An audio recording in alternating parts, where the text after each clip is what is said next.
Cortada a minha cabeça ou está ok? Aqui. E o quadro aparece todo? Aparece? O quadro aparece todo também? Muito bem, então damos a todos, todas as boas-vindas a mais uma reunião pública das nossas tarde e noite de domingo, quando aqui estudamos o Evangelho narrado por Mateus do Novo Testamento à luz da doutrina espírita. Vamos começar com a nossa prece, a fim de nos harmonizarmos com os amigos espirituais queridos que estão sempre conosco. E embora não estejamos no mesmo ambiente comum, eles vão a todos os lares, visitam os lares, fazem a assistência espiritual através do passe. Isso vai se dando durante todo o nosso encontro aqui. Então vamos orar.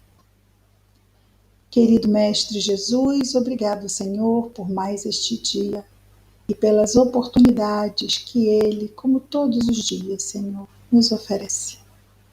Que as Tuas bênçãos possam achar em nossos corações espaço a fim de nos ajudar nos nossos desafios diários. Abençoa, Senhor, todos os nossos amados e também aqueles irmãos de humanidade que ainda nos são desconhecidos, mas te pedimos neste momento em especial por todo aquele que chora, que sofre. Que as tuas bênçãos estejam em nós e entre nós, Senhor, hoje e sempre. Graças a Deus. Muito bem, cá estamos nós. Aonde estamos? Sim, no Sermão da Montanha. Estamos no nosso capítulo 5. Jesus está falando para nós sobre os 6 contrastes na interpretação da lei. Já vimos 4. Hoje vamos ver o nosso 5º e 6º contraste. Vejamos lá então no capítulo 5, versículo 38, quando Jesus nos diz. Então ele vai sempre dizendo que vimos aqui, desses 6 contrastes, já vimos 4, o que diziam os antigos, o que dizia a lei e o que ele traz agora como o emissário da segunda revelação das leis de Deus. Ouvistes que foi dito, olho por olho, dente por dente. Eu, porém, vos digo para não se opor ao malvado. Vamos ouvir o que Jesus vai dizer agora. Ele vai dizer algumas coisas. E nós sabemos que a letra amada, o Espírito vivifica, que Jesus é mestre por excelência, que ele usa de recursos didáticos a fim de melhor nos ensinar. Sabemos isso tudo. O que nós precisamos aqui fazer? Vou pedir a todos. Nós temos desafios como espíritos imperfeitos que ainda somos. Não posso generalizar, mas como espíritos imperfeitos no mundo de provas e expiações, talvez possamos ousar dizer que somos ainda um tanto ou quanto impulsivos, que podemos ainda um tanto ou quanto nos irritarmos com algo que chega de pronto, batendo lá no nosso lado um pouco menos tolerante, e que podemos, num momento de rompante, nos comprometer. Quando nós, que estamos já conscientemente querendo seguir Jesus, não é? Estamos todos. Ainda não estamos plenamente evangelizados.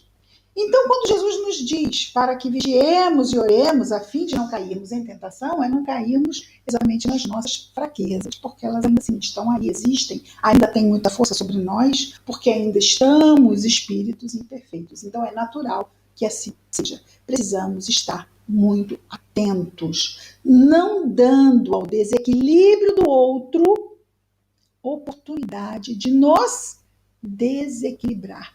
Isso precisa estar assim. Precisamos respirar com muita calma esta realidade.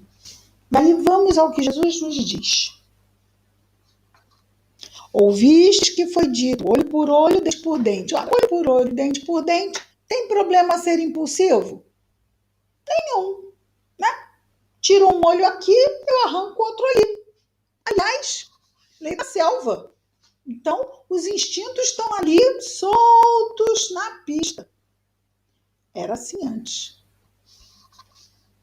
Eu, porém, vos digo para não se opor ao malvado. O que quer dizer não se opor? Quer dizer ser permissivo com o mal? Não. Quer dizer não confrontar o mal. Confrontar o mal é, no escuro, nós ficarmos dando socos no ar. Isso é confrontar o mal. Diante do escuro, o que precisamos fazer? Acender a luz. Resolvemos o escuro quando acendemos a luz? Resolvemos. Então, o que ele nos pede é que quando estivermos numa situação de risco, e como nós ainda somos seres sombrios, e o outro chega com a escuridão dele, ele pode nos incitar a devolvermos com a nossa escuridão. E aí, briga e foice no escuro não dá certo. A verdade, briga de foice nem no escuro, nem no claro. Mas fica assim. Quando se acende a luz, a primeira coisa que acontece quando se acende a luz? Quem está nas trevas? Por quê? Porque a luz incomoda, não incomoda? A luz incomoda. Quem está nas trevas, sai. Hoje foi interessante que nós estávamos até fazendo o programa, não sei nem qual, que eu gravei hoje, mas nós trouxemos o caso já, com certeza já devemos ter trazido aqui, mas nunca é demais, né? Esse caso nunca é demais. De Chico andando pela rua, né? E Chico é um poço sem fundo de casos, né? Chico andando pela rua, quando aparece, vindo na direção dele, aquele homem alterado, vindo praticamente carregado por um bando de espíritos perturbados e perturbadores, que vinham na exata direção dele para fazer com que o encarnado que estava lá, né, altamente alcoolizado e na mão daqueles espíritos obsessores, usá-lo como arma para agredir Chico. Chico percebeu tudo, ele tinha evidência. E Emmanuel, do lado dele, assim, Emmanuel, eles estão vindo para me agredir. E o Emmanuel respondeu, é mesmo, Chico, eles estão vindo para te agredir. Concordou, era exatamente isso que aconteceu. Estava tudo ali, né, exigindo que fosse feito alguma coisa. E o que Emmanuel diz a ele? Ora, Chico, ora. Foi o que Chico fez. Naquele momento onde as sombras estavam achando que iriam se impor, simplesmente Chico acendeu a luz. E do seu peito jorrou um facho de luz sobre aquela situação que se aproximava dele. O que aconteceu então? Os espíritos, diante da luz que foi ao encontro deles, saíram espavoridos, assustados. O homem, que vinha praticamente carregado por aqueles espíritos, caiu ao solo. Não havia mais nenhum perigo para Chico, que agora só tinha mesmo uma missão de caridade diante daquele caído à sua frente. Então, quando Jesus nos diz para não nos opormos ao malvado, Chico não se opôs. O que fez ele? Acendeu a luz. Muitas vezes, quando o mal nos alcança, o que ele espera de nós? Uma reação de desequilíbrio, porque assim estaremos na faixa do mal no sentido desse mal imperfeição, desse mal desequilíbrio, desse mal perturbação. Então, este é um grande desafio de nos mantermos, daí Jesus dizer para nos mantermos em prece, vigiai e orai, vigiai e orai. Nem só vigiar, nem só orar, vigiar e orar. Orar vai nos ajudar a nos mantermos num estado vibratório capaz de nos garantir uma segurança no discernimento, a fim de que nossas escolhas possam ser, no dia de hoje, as melhores possíveis. Dizemos no dia de hoje, porque com certeza no futuro teremos decisões de melhor qualidade.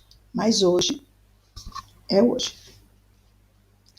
Então ele nos diz: eu, porém, vos digo para não se opor ao malvado. Pelo contrário, ao que te bater na face direita, vira-lhe também a outra. Então é da mesma forma, ele não está dizendo que nos entreguemos ao espancamento. Ele está dizendo para nós não reagirmos da mesma forma como o mal e o desequilíbrio chega até nós. Porque essas são as armas do desequilíbrio das sombras. Então ele diz, ora, se você for atingido pelo desequilíbrio, pela sombra, pela perturbação, não haja da mesma forma. Não haja com desequilíbrio. Não haja com força. Não haja com perturbação. Haja com equilíbrio. E nós aqui, espíritos imperfeitos, encarnados no mundo de provas e expiações, agir com equilíbrio exige-nos. Mas exige-nos muito. Porque não é o Zé desconhecido da esquina que nos tira o equilíbrio. Na maioria das vezes, não é? Quem nos tira o equilíbrio? É aquele que vive conosco, que sabe onde bater. E que nos importa. E que aí queremos mostrar, queremos isso e queremos... Mas vamos, às vezes, só o quê? Alastrando desequilíbrios e sombras ao redor de nós. Entrando no desequilíbrio do outro. Então, para mantermos o nosso ponto de equilíbrio, isso nos exige muito. Por isso é bom que a gente sempre ande desacelerado. Porque nós estamos aprendendo a dirigir o nosso livre-arbítrio. Antes decidíamos qualquer coisa, decidimos o que queríamos. Bebíamos e dirigíamos, se fosse hoje poderíamos comparar. Mas já sabemos que não pode ser assim. Por quê? Porque nós somos e recebemos as consequências das nossas escolhas infelizes. Não queremos mais isso. Queremos fazer escolhas melhores. Se eu estou aprendendo a dirigir, eu não vou dirigir a 180 km por hora. Vou. Não, porque é desastre, certo. Então, eu acelerar, né? E ansiedade, eu tenho que resolver logo, eu tenho que decidir logo, eu posso deixar para amanhã. Eu tenho que resolver, porque... Eu tenho que resolver por quê? Onde é que está escrito? Onde? Que tem que ser rápido. Eu estabeleci isso, mas eu digo num tom de eu tenho que. Bom, eu tenho que, ou é a lei, ou existe algum código, ou alguma multa se eu não decidir rápido. O que é? Tem certas decisões que eu tenho que decidir rápido. Deixa eu pensar o quê? Tenho que decidir rápido. Se eu entrego a minha carteira para o assaltante ou não. Isso é uma coisa que eu tenho que decidir rápido. Mas a maioria das coisas na nossa vida, a gente não tem que decidir rápido.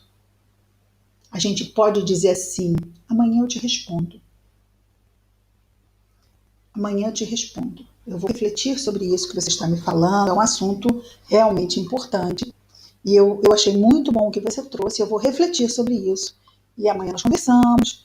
E amanhã eu posso te dizer o que eu decido. Mas é que eu tenho que esperar até amanhã. E eu quero resolver logo isso. Não quero levar pendências para amanhã. Mas se eu decidir mal, eu vou levar pendências para amanhã, não vou? Porque se eu decidir mal, eu vou deixar aquele rastro que vai atrás de mim. É um rastro de pólvora. E quando me acha, explode, não é assim? O rastro de pólvora.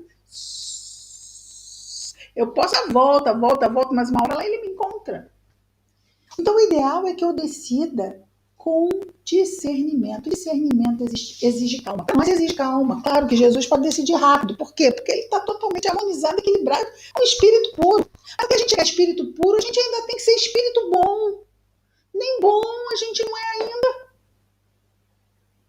Então, nós precisamos ficar mesmo como motorista na autoescola. Nós estamos aprendendo a dirigir o nosso livre-arbítrio. Vamos respeitar a sinalização, os limites de velocidade para quem está aprendendo a dirigir. Por quê? Porque a gente já deu cabo de muito carro na nossa estrada espiritual.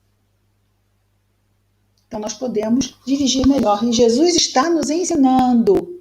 Jesus é o verdadeiro instrutor da autoescola e ele não é o dono da escola, o dono da autoescola é Deus, mas ele é o gerente dessa filial no sistema solar que é o planeta Terra. Então, ele está nos ensinando a dirigir. Está dizendo, calma.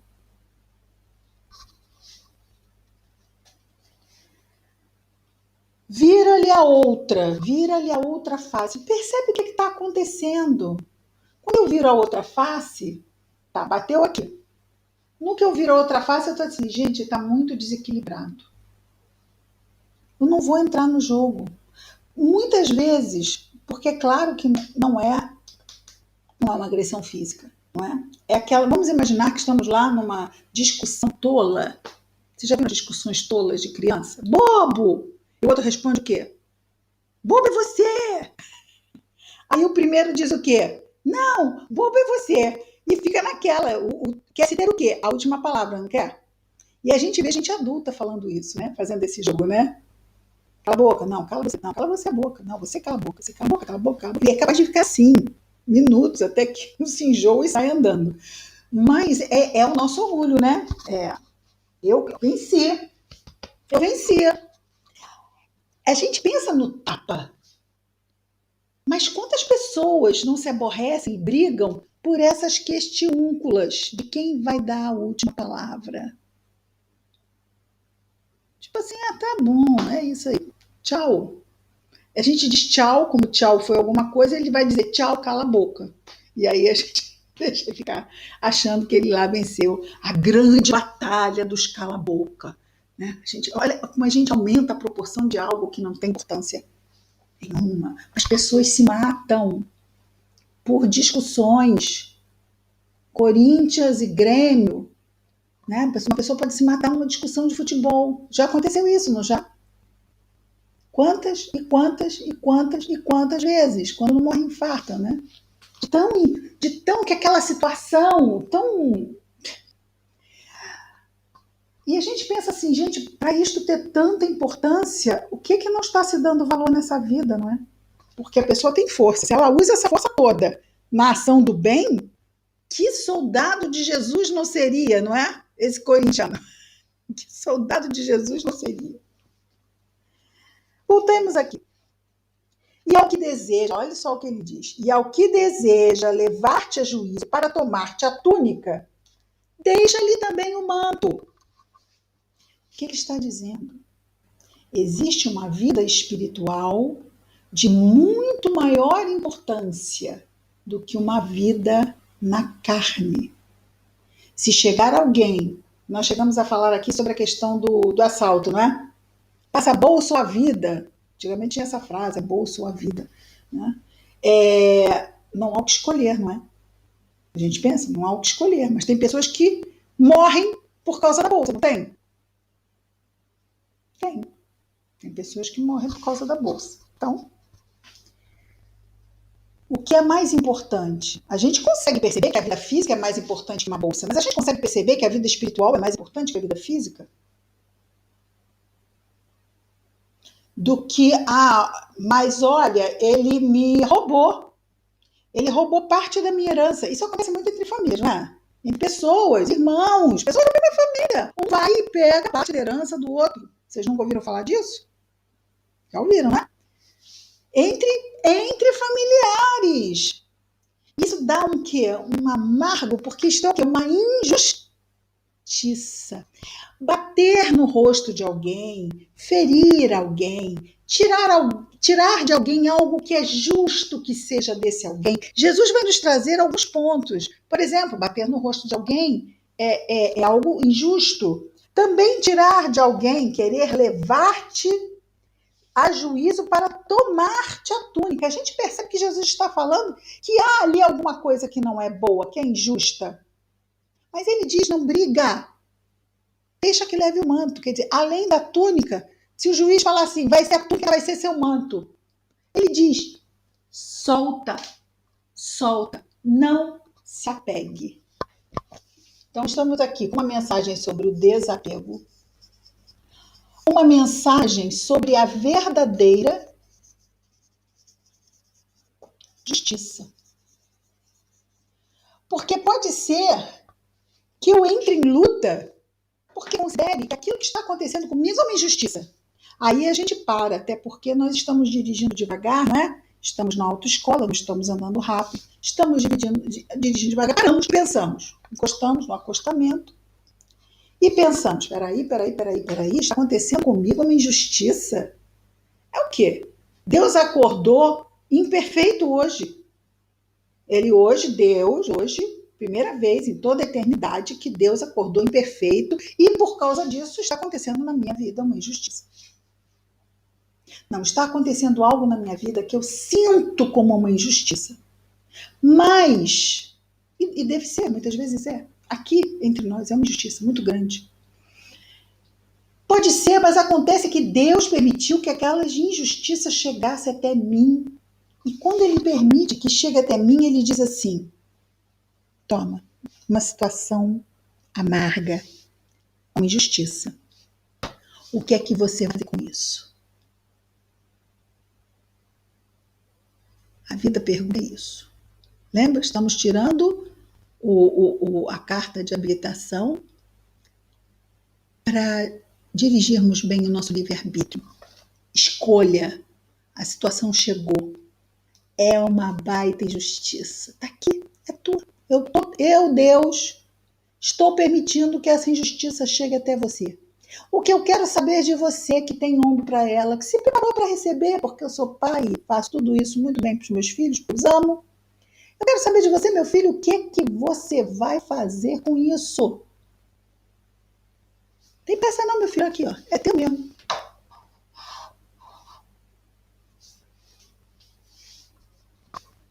Vamos ver. Isso aqui, meu filho, é uma prova. Vai ser muito importante que você pense bem no que você vai fazer com isso. Porque isso vai te trazer consequências. Como tudo, mas pense, hoje é isso, hoje é isso. Pensa bem, você tem condição de fazer uma boa escolha sobre isso aqui. Pense com calma.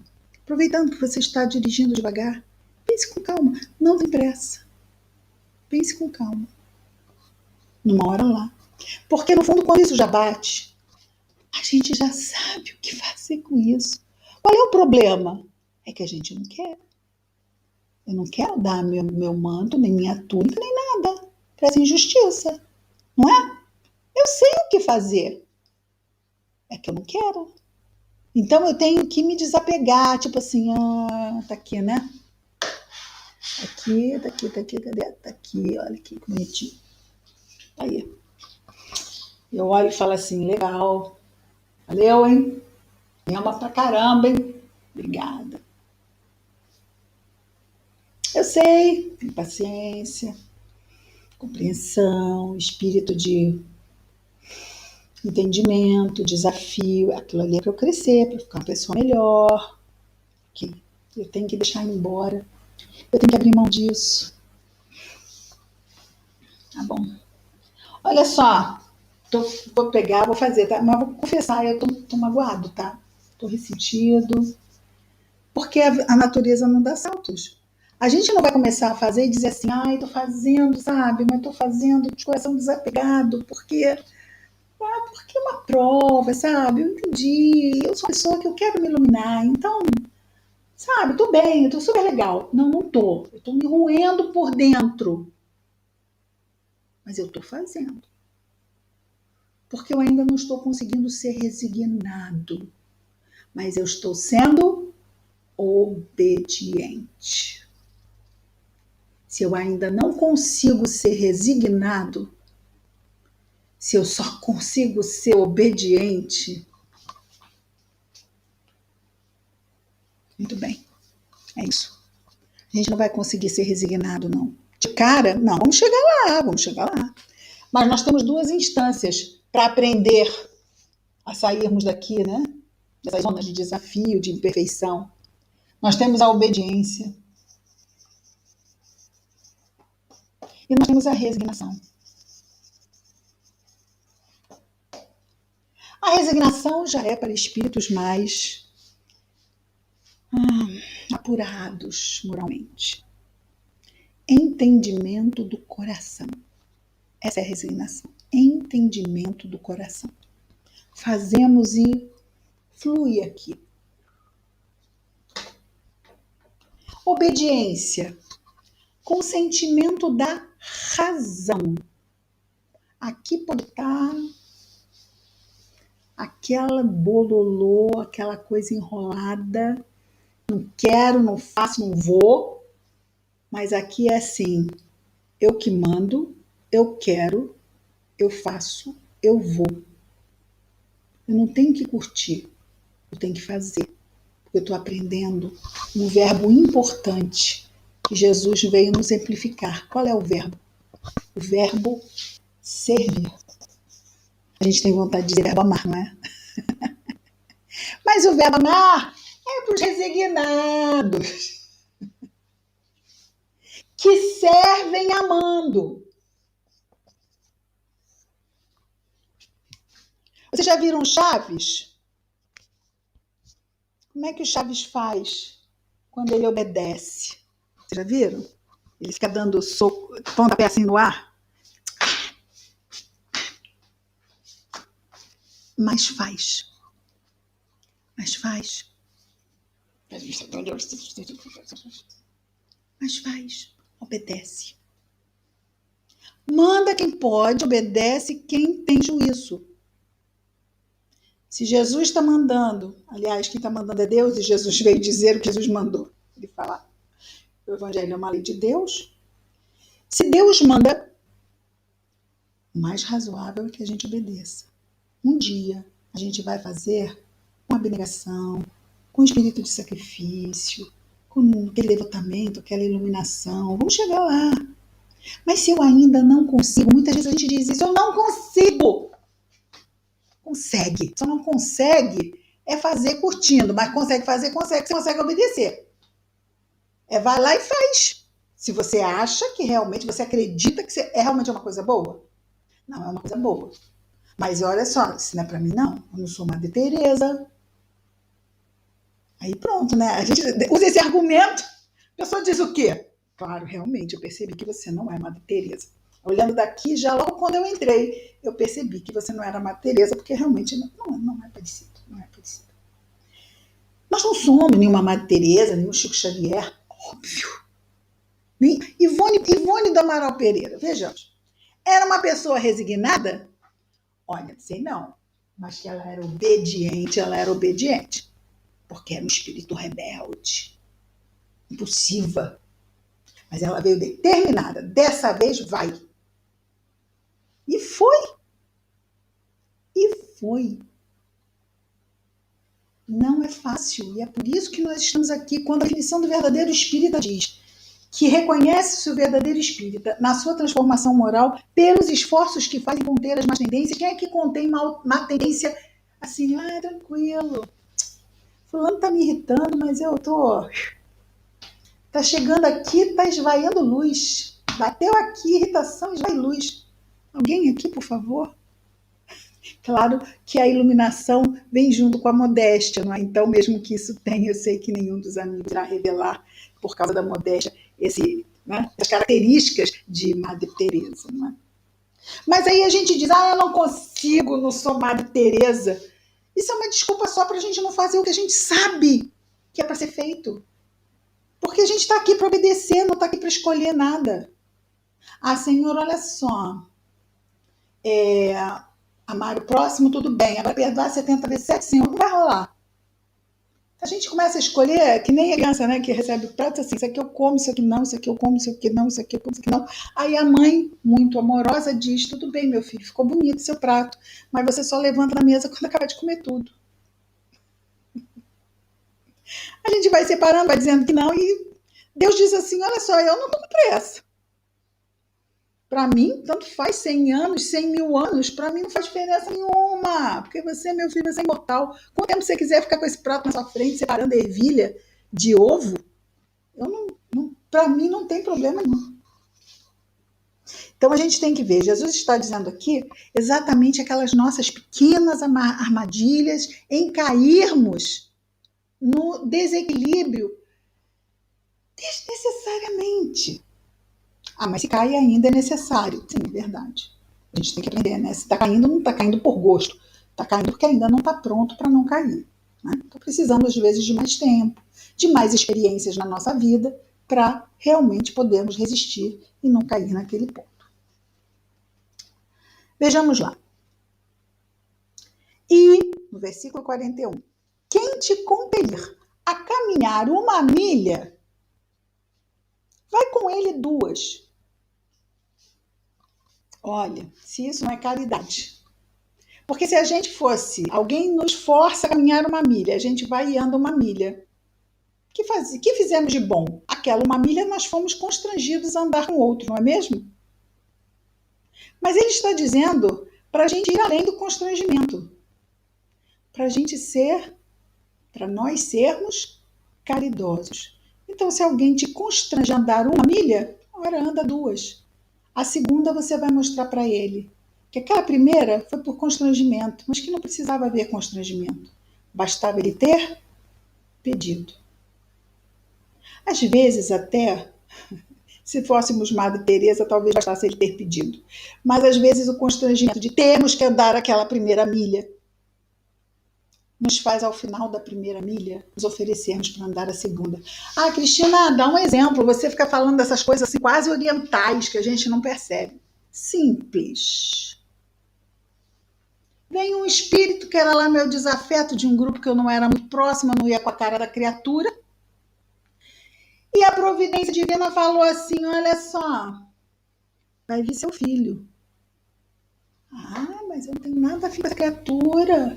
Mas olha, está precisando de ajuda. E a gente faz por constrangimento. Faz porque o mentor lá que está pedindo. Mas a gente vai constrangido.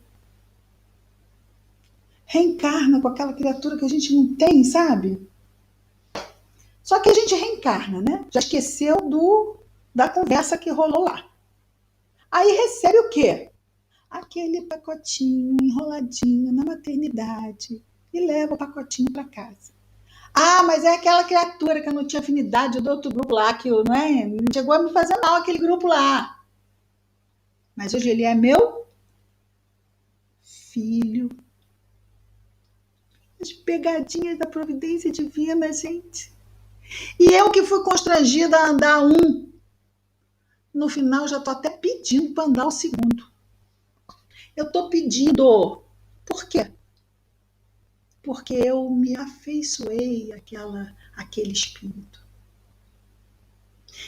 Seria muito bom, e vai chegar o ponto, em que isso não será necessário. Eu não vou pedir para andar o segundo quilômetro, ou a segunda milha, porque eu me afeiçoei por ele ser meu filho. Mas eu vou pedir porque ele é meu irmão de humanidade, eu sei que ele precisa e eu quero ajudar. A natureza não dá saltos e a providência divina vai nos apresentando as vivências na medida das nossas condições. Porque o mal não nos constrange. O mal, ele só nos estimula. Bom, né? A gente usa as palavras. Você está me constrangendo. Aí Deus diz, não, meu filho, eu não estou te constrangendo, eu estou te estimulando. Aí a gente diz, é? Engraçado, olhando daqui parecia constrangimento. Mas é porque eu te amo, eu jamais faria isso com você. Tá. Não é assim que a gente fala com os nossos filhos? Aí eles ficam assim, tá, é mesmo, né? Você me ama, você não ia fazer isso comigo, né? Tá bem, mas olha, que parecia constrangimento, parecia. Mas não, é só porque eu te amo. Tá. É um estímulo? É um estímulo? Tá bem. Isso aqui, cadê? Se eu botei. É um estímulo? Olha que não parecia quando eu olhei. Mas olha, com o tempo a gente vai passando a ter esse olhar. O que antes estava aqui, não é? E olha, estava aqui. Aqui a gente olhou e reconheceu logo. A gente percebe uma maldição quando a gente, né, assim que a gente olha, né? Tem certas coisas que a gente acontece na vida que a gente diz, né? Isso é uma maldição na minha vida. Aí com o tempo aquela maldição se transmuta em desafio, se transmuta em estímulo ao desenvolvimento das minhas capacidades. Olha que bonito, gente.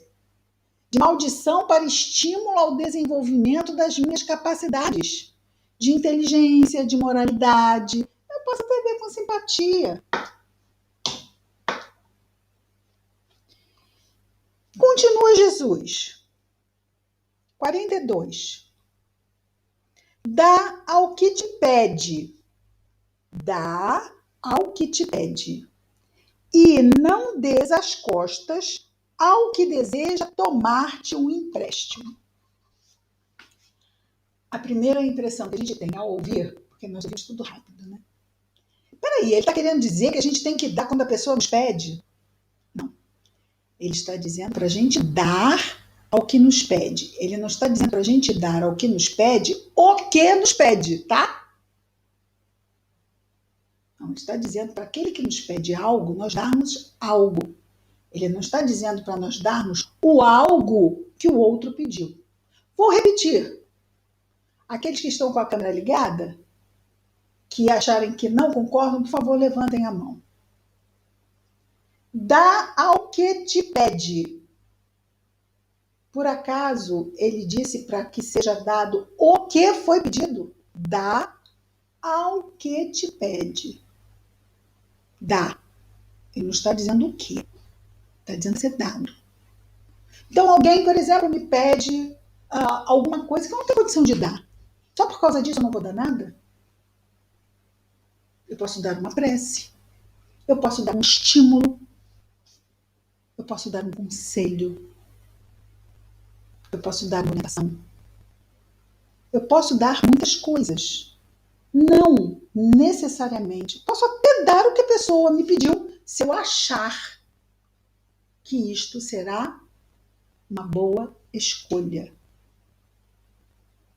Mas é preciso que nós não viremos as costas. Quando ele diz virar as costas, não vira as costas ao que te pede. Não ignora. Dá algo, porque nós sempre temos algo para dar. Porque nós sabemos que o material é apenas uma parte do algo que podemos dar. E que é muito mais fácil dar uma moeda do que dar de nós. Dar tempo. Tempo. No momento, agora até as pessoas passaram, parece que tem um pouco mais de tempo. Né? Mas, de março para trás, quantos tinham tempo? Tempo era quase igual ao ouro. Ninguém tinha tempo. E tempo é algo importantíssimo de se dar na construção de relacionamentos saudáveis. Não estamos falando de dar tempo a um estranho. Estamos falando das nossas relações próximas. De darmos tempo, de ouvirmos o que o outro tem a dizer. De olharmos com calma. De pararmos, de nos aproximarmos sem pressa.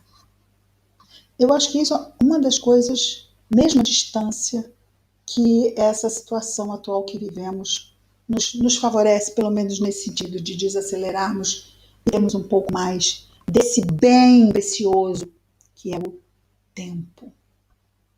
Então, quando ele nos diz, dá o que te pede e não des as costas, deseja tomar-te um empréstimo. A gente pensa logo em quê, hein? Dinheiro, não pensa? Mas quantas coisas eu posso pegar emprestado de alguém? Uma blusa, uma xícara de açúcar, não é isso? O carro.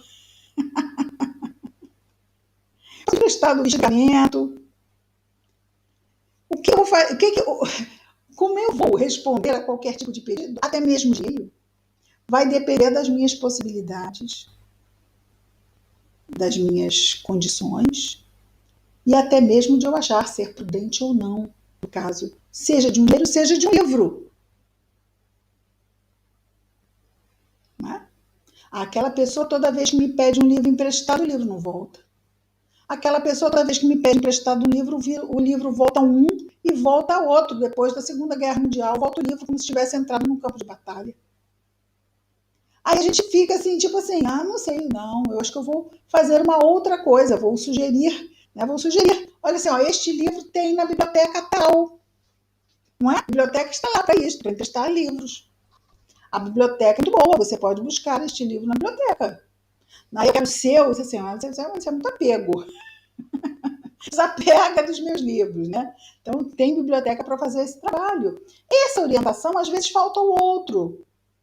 Parece tão óbvio, mas às vezes falta outro. Às vezes o outro não tem um jogo de cintura de se locomover nos espaços como a gente já tem. E a gente vai, deixa, né, dá um endereço, manda o print lá do lugar que tem a biblioteca. Isso é uma atenção. Virar as costas é não dar atenção. Então, o que está é que nós estejamos fazendo isto. É uma das características do homem de bem. Buscar atender à necessidade do próximo. Vejamos então mais um versículo. Agora, bom, esse então foi o quinto. Que nós temos 6 contrastes na interpretação da lei. Então, se a lei dizia para que houvesse uma reação, Jesus vai dizer que devemos agir no bem.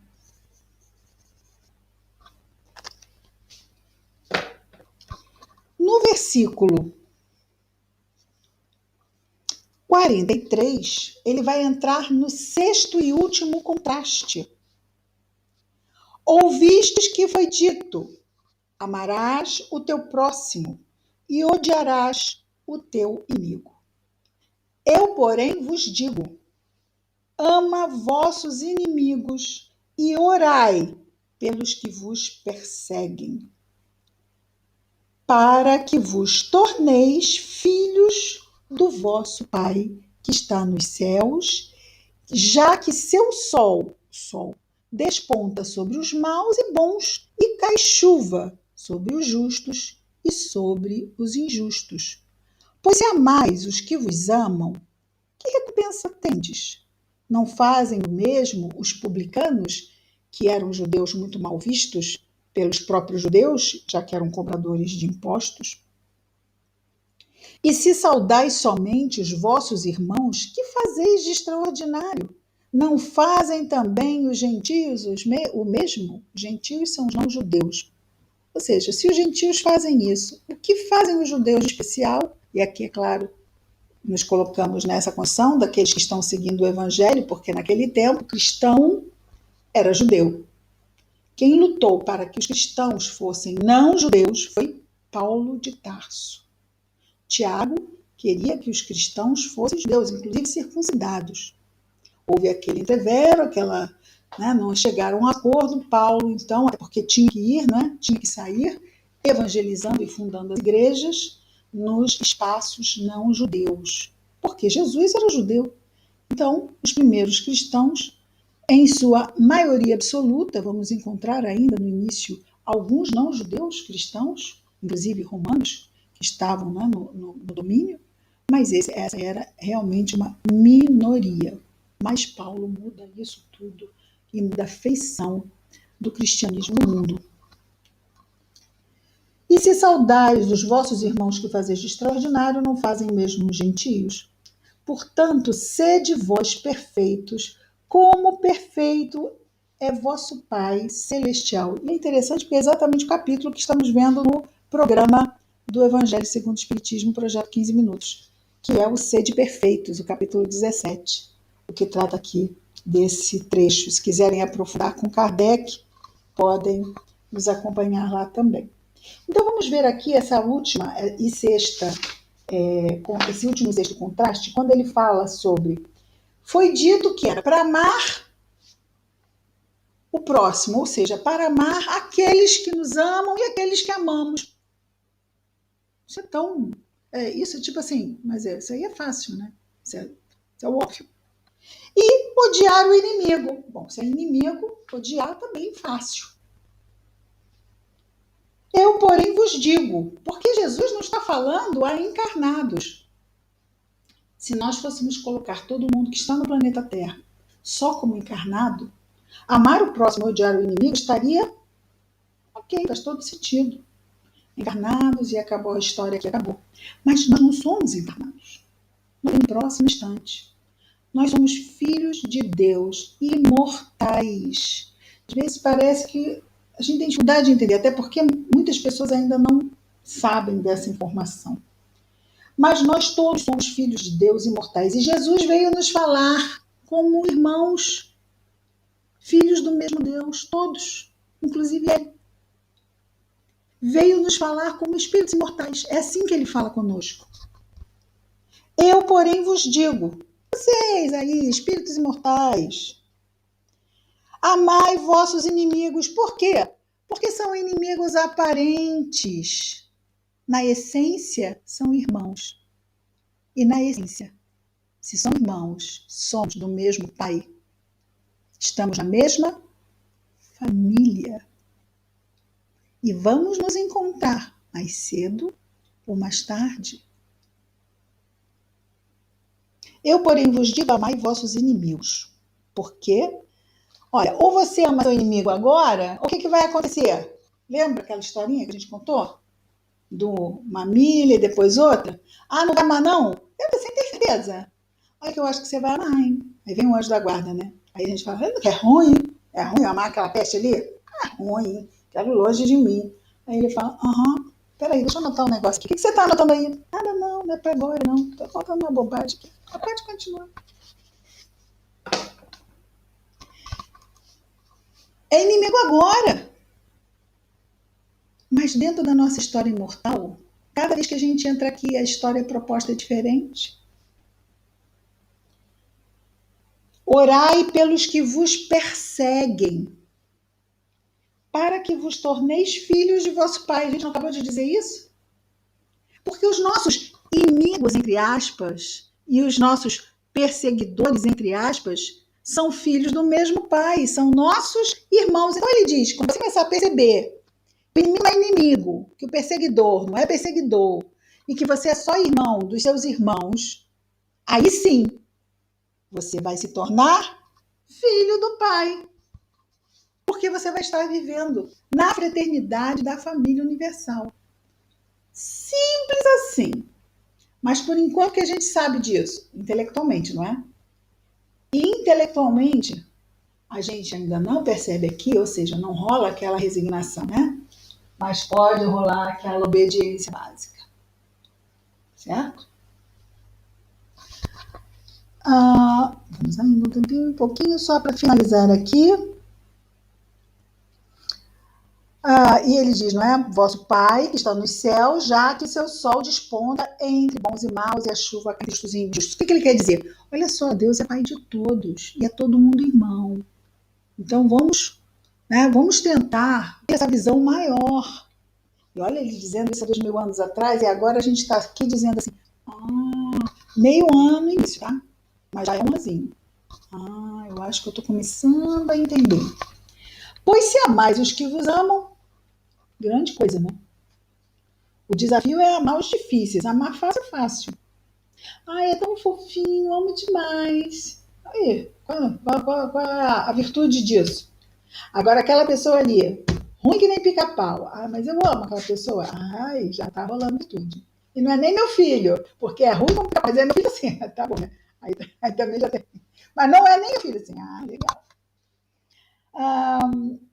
E se só saudai, bom, seguimos também, portanto, sede vós perfeitos, como é perfeito o vosso Pai Celestial. Aqui Jesus fez aquele grande estímulo, né? Vamos lá, gente, vamos seguir o Pai. Não vamos chegar a ser iguais ao Pai, porque o Pai é o Pai. Mas ele diz como estímulo, vamos lá, gente, vamos ser iguais ao Pai. A gente sente aqui o que ele quer dizer. Não é para discutir, porque não é pela letra. A gente tem que sentir o espírito da mensagem, a ideia. Muito bem, terminamos então os 6 contrastes na interpretação da lei. Na próxima semana nós vamos começar as 3 obras de justiça e a oração do Pai Nosso, imperdível. Vamos agora fazer a nossa prece de encerramento e vamos depois ligar os microfones. Se alguém tiver anotado alguma dúvida, a gente esclarece no final, tá bem? Então vamos fazer a nossa prece. Hoje nós vimos do versículo que a gente gosta também de trazer, né? Nós vimos aqui do capítulo 5, do versículo 38 ao 48, certo? Vamos começar o capítulo 6 na semana que vem. Então, vamos orar. Querido Mestre Jesus, obrigado, Senhor, por mais estes momentos em que aqui estivemos aprendendo contigo, com o teu Evangelho, à luz da doutrina espírita, Senhor. Abençoa a nossa semana, abençoa aqueles que a providência divina permitir se aproxime de nós. Obrigado por tudo, Mestre. Graças a Deus. Vamos desligar aqui a gravação.